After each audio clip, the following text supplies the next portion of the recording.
धूप दीप नैवेद्य आरती पुष्पन की वर्षा बरसानी, 56 भोग 3600 व्यंजन, बिन तुलसी हरि एक न मानी। नमो नमो तुलसी महारानी, नमो नमो हरि की पटरानी। बिना तुलसी की पूजा के कार्तिक मास का हमें संपूर्ण फल नहीं मिलता, क्योंकि भगवान श्री हरि विष्णु को अत्यंत प्रिय है तुलसी, और तुलसी के बिना भगवान श्री हरि विष्णु भोग भी स्वीकार नहीं करते, चाहे हम 56 प्रकार के भोग बनाकर उन्हें अर्पित कर दें। तो ऐसे में भगवान श्री हरि विष्णु का जो इतना प्रिय मास है कार्तिक मास, इसमें तुलसी की पूजा भी उतनी ही आवश्यक मानी गई है जितना कि भगवान श्री हरि विष्णु की पूजा। तो आज की वीडियो में मैं आपसे शेयर करने वाली हूँ कि कार्तिक मास में तुलसी की पूजा किस प्रकार से करें कि भगवान श्री हरि विष्णु और माँ तुलसी दोनों की कृपा हमें प्राप्त हो जाए, संपूर्ण कार्तिक मास का फल हमें प्राप्त हो, और जिस भी कामना से माँ तुलसी की आप पूजा कर रहे हैं या भगवान श्री हरि विष्णु की पूजा कर रहे हैं, आपकी वो कामना पूर्ण हो।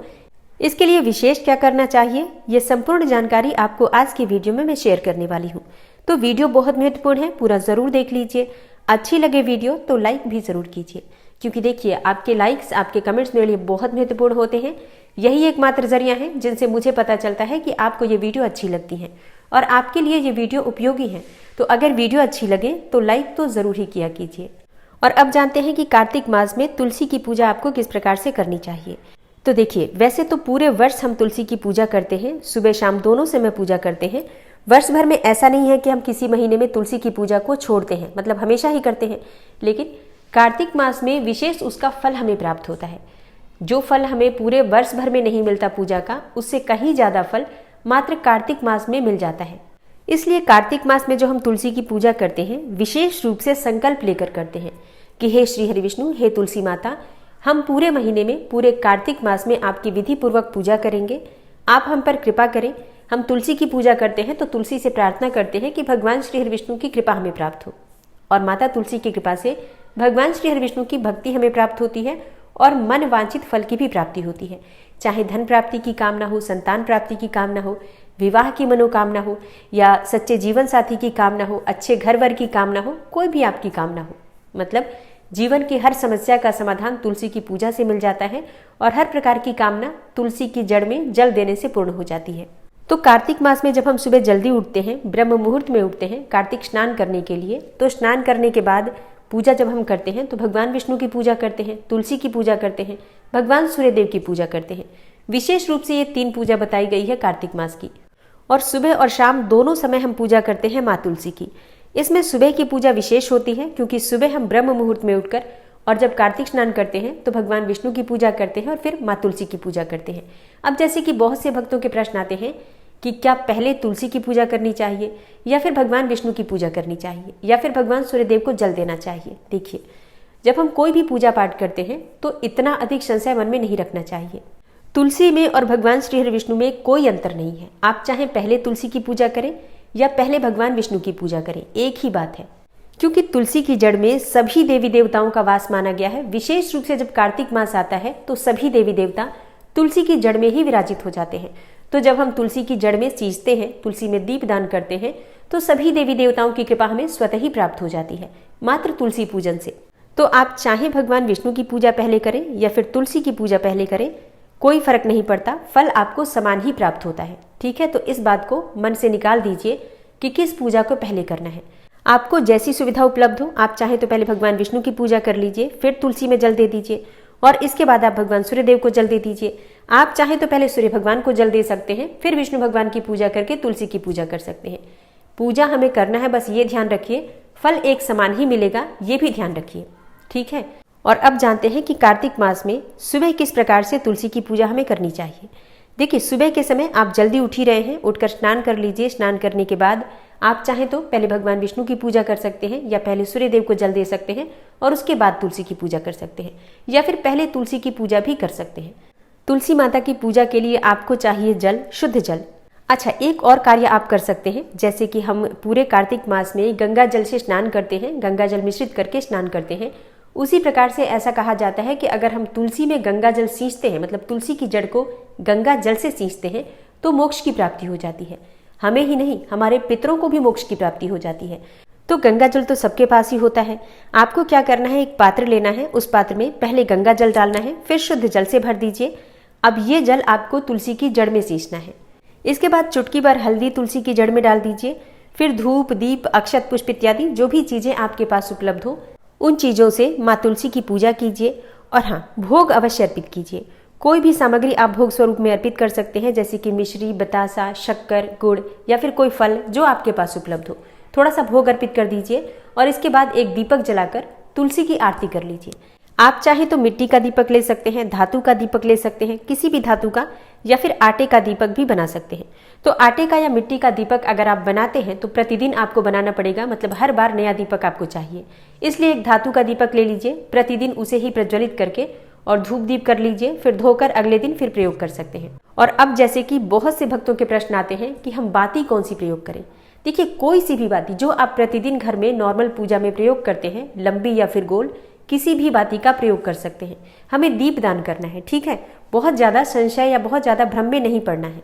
तो आप कोई भी बाती जो आप रोज प्रयोग करते हैं उस बाती का प्रयोग कर सकते हैं। घी या फिर तेल जो भी आपके पास उपलब्ध हो, मतलब सरसों का तेल नहीं होना चाहिए, बाकी आप तिल के तेल से दीपदान कर सकते हैं, या फिर शुद्ध घी से, गाय के घी से, या जो भी घी आपके पास उपलब्ध हो। तो दीपक प्रज्वलित करके तुलसी की आरती कर लीजिए। अच्छा, जरूरी नहीं है कि आप गाकर आरती करें, आप वैसे भी माँ तुलसी के मंत्रों के द्वारा भी आरती कर सकते हैं। दीपक को क्लॉकवाइज घुमाना होता है और 7 बार या फिर 5 बार घुमाकर आप आरती कर सकते हैं, गोल गोल घुमाकर। अब जैसे कि बहुत से भक्तों के प्रश्न आते हैं कि क्या आरती के लिए हमें अलग से दीपक जलाना चाहिए और फिर दीपदान अलग से करना चाहिए। देखिए, ऐसा नहीं करने की आवश्यकता है। आप सिर्फ एक ही दीपक प्रज्वलित कर लीजिए, उसी से आरती करके उसे ही हम दीपदान कर देते हैं। देखिए, आप चाहे तो अलग से कपूर जलाकर भी आरती कर सकते हैं, ये पूरी तरह से आपकी अपनी इच्छा पर निर्भर करता है। लेकिन अगर आप ऐसा नहीं करते हैं तो भी दोष नहीं लगता है और आपको पूर्ण फल ही प्राप्त होता है। हाँ, अगर आप करते हैं तो और अच्छी बात है। अच्छा, एक और प्रश्न आया है कि जल जो हम अर्पित करते हैं पहले जड़ में अर्पित करें या फिर ऊपर पत्तों में अर्पित करें। देखिए, कभी भी किसी भी देव वृक्ष को जब हम सींचते हैं तो जड़ में ही जल अर्पित करते हैं। तो तुलसी की जड़ में सबसे पहले, मतलब 3 बार रुक रुक कर, जैसे हम सूर्यदेव को जल देते हैं उसी प्रकार से 3 बार तुलसी की जड़ में जल दे दीजिए। इसके बाद जो जल बचा हुआ है पात्र में, उसे पत्तों के ऊपर से, मतलब पूरी तुलसी को एक बार में अभिषेक कर दीजिए, स्नान करा दीजिए, ठीक है। देखिए, ये सारी चीजें बिल्कुल व्यावहारिक है। जैसे आप स्वयं मान लीजिए स्नान करने जाते हैं, क्या आप सीधे अपने सिर पर पानी डालते हैं? पहले हाथ पैर धोते हैं, उसके बाद ही सिर पर पानी डालते हैं ना। तो जैसे हम हैं वैसे ही हमारे देवी देवता भी समझना चाहिए। तो इसी प्रकार से हम अभिषेक भी करते हैं, जब भी तुलसी का या फिर किसी भी देवी देवता का, तो पहले हाथ पांव मुंह धुलाते हैं, उसके बाद से उनका अभिषेक करते हैं। तो 3 बार आपको जड़ में जल देना है, उसके बाद से उनको सर्वांग, मतलब पूरी तरह से तुलसी पर आपको पत्तों सहित जल दे देना है। एक बार में आपको ये बात क्लियर हो गई, बार बार फिर आपको समझने की आवश्यकता नहीं पड़ेगी। तो तुलसी की पूजा यानी कि धूप, दीप, अक्षत, पुष्प इत्यादि अर्पित करके और उसके बाद से आपको तुलसी की परिक्रमा करना है। तुलसी की परिक्रमा आप चाहे तो 4 बार कर सकते हैं या चाहे तो 7 बार कर सकते हैं, 11 बार भी कर सकते हैं। और हाँ, कार्तिक मास में कम से कम तुलसी को ऐसे स्थान पर जरूर रखना चाहिए जहां पर हम उनकी परिक्रमा कर पाएं, प्रदक्षिणा कर पाएं। लेकिन अगर आपके पास इतनी जगह नहीं है कि आप तुलसी की परिक्रमा कर पाएं, तो जिस स्थान पर खड़े होकर आप जल दे रहे हैं उसी स्थान पर खड़े होकर और क्लॉकवाइज घूमकर आप परिक्रमा कर सकते हैं, जितनी बार भी करना चाहते हैं। तो सुबह की पूजा की विधि आपने जान ली। आप अपनी इच्छा के अनुसार मंत्रों का जप कर सकते हैं। अगर आपके पास समय है तो तुलसी के पास बैठकर, या तुलसी के पास ही बैठकर आप चाहे तो कार्तिक मास का महात्म्य सुन सकते हैं, कथाएं सुन सकते हैं। अच्छा, जरूरी नहीं है कि आप तुलसी के पास ही बैठकर महात्म्य और कथा सुनेंगे, लेकिन अगर आप सुन पाते हैं तुलसी के पास, मतलब इतनी जगह है तुलसी के पास कि आप आसन लगाकर बैठकर पूजा करके और मंत्रों का जप कर पाएं या फिर कथा सुन पाएं, तब अत्यंत ही श्रेष्ठ फल प्राप्त होता है। कहा जाता है कि तुलसी के पास हम जितने भी मंत्र जपते हैं उनका कई गुना फल हमें प्राप्त होता है। और हाँ, उम्मीद करती हूँ कि आप मेरे चैनल पर अपलोड होने वाली कार्तिक मास महात्म्य और कथाएं जरूर सुनते होंगे। सुबह 4:30 पर वीडियो अपलोड हो जाती है, आप लोग जरूर सुना कीजिए। और अब बात करें कि शाम को तुलसी की पूजा किस प्रकार से करनी चाहिए। तो देखिए, जो शाम की पूजा होती है तुलसी की, उसमें दीपदान, परिक्रमा और मंत्र जप आप कर सकते हैं। शाम को संध्या होने के बाद यानी कि सूर्यास्त होने के बाद जल नहीं अर्पित करना चाहिए। तो शाम की पूजा में सिर्फ आपको दीपदान करना है, परिक्रमा करना है, मंत्रों का जप आप चाहे तो कर सकते हैं और इसके साथ ही आप चाहे तो वहीं बैठकर कथा कहानियां सुन सकते हैं। अच्छा, जैसे कई भक्तों के प्रश्न आते हैं कि क्या हम शालिग्राम की पूजा तुलसी के साथ कर सकते हैं। जी हाँ, बिल्कुल कर सकते हैं। आप चाहें तो पूरे कार्तिक मास में तुलसी में ही आप शालिग्राम को रख सकते हैं। सुबह शाम दोनों समय उनकी पूजा, तुलसी और शालिग्राम की पूजा एक साथ करने से अनंत गुना पुण्यफल की प्राप्ति होती है। या फिर आप चाहें तो पूजा के समय शालिग्राम और तुलसी को एक साथ रखिए, बाद में शालिग्राम को उठाकर अपने घर के मंदिर में भी रख सकते हैं, जैसे भी सुविधा हो। लेकिन अगर एक साथ आप तुलसी और शालिग्राम की पूजा करते हैं तो इसका फल बहुत प्राप्त होता है। आप अपनी सुविधा के अनुसार देख सकते हैं। अच्छा, एक प्रश्न आया है कि क्या सूर्योदय होने के बाद तुलसी में दीपदान नहीं करना चाहिए? देखिए, दीप आप कभी भी प्रज्वलित कर सकते हैं। दीप प्रज्वलित करना और दीपदान करना ये दोनों अलग अलग चीजें हैं। दीप हम जब दिन में पूजा करते हैं तो दिन में भी प्रज्वलित करते हैं, लेकिन दीपदान का मतलब होता है जहां पर अंधेरा हो वहां पर प्रकाश करना। तो अंधेरे में जब हम दीपक प्रज्वलित करते हैं और भगवान को समर्पित करते हैं तो उसे दीपदान कहा जाता है। लेकिन दिन में जो हम पूजा के समय अपने पूजा के लिए दीपक प्रज्वलित करते हैं उसे कर्म साक्षी दीपक कहा जाता है, कि दीपक हमारे किए गए पूजा पाठ और जो भी हम कर्म कर रहे हैं उसका साक्षी है, इसलिए कर्म साक्षी दीपक प्रज्वलित किया जाता है। तो दीपदान का मतलब होता है जब हम अंधेरे में प्रकाश करते हैं, यानी कि शाम को प्रदोष काल में या प्रदोष काल के बाद जैसे कि संध्या काल में, और दूसरा दीपक जो होता है वो ब्रह्म मुहूर्त में, मतलब रात्रि के समय में जो दीपक हम प्रज्वलित करते हैं और किसी भी देवी देवता को समर्पित करते हैं उसे दीपदान कहा जाता है। और हाँ, कार्तिक मास में दीपदान कहाँ करना चाहिए, कब करना चाहिए, किस प्रकार से करना चाहिए और कहाँ दीपक प्रज्वलित करने से किस फल की प्राप्ति होती है, इसकी वीडियो अभी थोड़ी देर में आपको मिल जाएगी, उसे जरूर देखिएगा। किस कामना से आप कौन सा दीपक प्रज्वलित करें, ये मैं आपको उस वीडियो में शेयर करने वाली हूँ। तुलसी पूजा से संबंधित आपका अगला प्रश्न है कि रविवार को हम तुलसी की पूजा कार्तिक मास में कैसे करें। देखिए, कहा जाता है, मतलब ऐसी धार्मिक मान्यता है कि रविवार के दिन तुलसी की पूजा नहीं करनी चाहिए। तो देखिए, रविवार के दिन आप जल मत अर्पित कीजिए, लेकिन दीपदान जरूर करना चाहिए। रविवार हो या फिर एकादशी के दिन भी हम दीपदान जरूर करते हैं तुलसी में, चाहे जल ना भी अर्पित करें तो भी आपको दीपदान जरूर करना है। प्रत्येक रविवार को शाम के समय या फिर सुबह दीपदान जरूर कीजिए।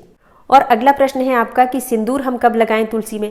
तो देखिए, कार्तिक मास में देव उठनी एकादशी के दिन तुलसी का शालिग्राम के साथ विवाह कराते हैं और उसके बाद हम उसी दिन सिंदूर लगाते हैं तुलसी को। तब तक तुलसी की पूजा हल्दी से की जाती है या फिर पीले चंदन से की जाती है, और शालिग्राम के साथ जब विवाह संपन्न होता है तब हम तुलसी को 16 श्रृंगार अर्पित करते हैं और इसी में सिंदूर इत्यादि सभी चीजें हम अर्पित करते हैं। तुलसी की पूजा करते समय किन मंत्रों का जप करना चाहिए? देखिए, तुलसी की पूजा करते समय आप तुलसी के किसी भी मंत्र का जप कर सकते हैं, जैसे कि तुलसी नामाष्टक स्तोत्र का पाठ कर सकते हैं, ओम तुलसी देव्यै नमः इस मंत्र का जप कर सकते हैं, या महाप्रसाद जननी सर्व सौभाग्यवर्धिनी आदि व्याधि हरा नित्यम तुलसी त्वाम नमोस्तुते इस मंत्र का जप कर सकते हैं। तुलसी माता की आरती गाते हुए उनकी आरती कर सकते हैं। और हाँ, तुलसी के पास बैठकर अगर आप भगवान श्री हरि विष्णु के मंत्र ओम नमो भगवते वासुदेवाय नमः या ओम क्लीम कृष्णाय नमः इस मंत्र का जप करते हैं तो कई गुना फल आपको प्राप्त होता है। मतलब माँ तुलसी अपने मंत्रों द्वारा इतनी प्रसन्न नहीं होती जितना कि भगवान श्री हरि विष्णु के नाम का और मंत्र का स्मरण हम उनके पास करते हैं तो प्रसन्न होती है। इसलिए माता तुलसी की जब आप पूजा करते हैं तो भगवान श्री हरि विष्णु के या भगवान श्री कृष्ण के नामों द्वारा, मंत्रों द्वारा पूजा कीजिए। तो तुलसी की पूजा कार्तिक मास में किस प्रकार से करें, आज की वीडियो में मैंने आपसे शेयर किया है। उम्मीद करती हूँ आपके सभी प्रश्नों के उत्तर इस वीडियो में मिल गए होंगे। तो अगर आपको आज की वीडियो अच्छी लगी हो तो वीडियो को लाइक जरूर कीजिए, और हाँ, ज्यादा से ज्यादा इस वीडियो को अपने फैमिली फ्रेंड्स के साथ शेयर कीजिए, जिससे कि दूसरे भक्त भी संशय मुक्त होकर माता तुलसी की पूजा कर पाएं और माता तुलसी की कृपा उन्हें प्राप्त हो। और हाँ, अगर आप चैनल पर पहली बार आए हैं, अभी तक आपने चैनल को सब्सक्राइब नहीं किया है, तो आज की वीडियो अगर आपको अच्छी लगे तो चैनल को सब्सक्राइब करके बेल आइकन को जरूर प्रेस कर लीजिए। इससे ये होगा कि इस चैनल पर जो भी नई वीडियो अपलोड होंगी उनकी नोटिफिकेशन आपको सही समय पर प्राप्त होगी। मिलती हूँ मैं आपसे अगली वीडियो में, तब तक के लिए राधे राधे।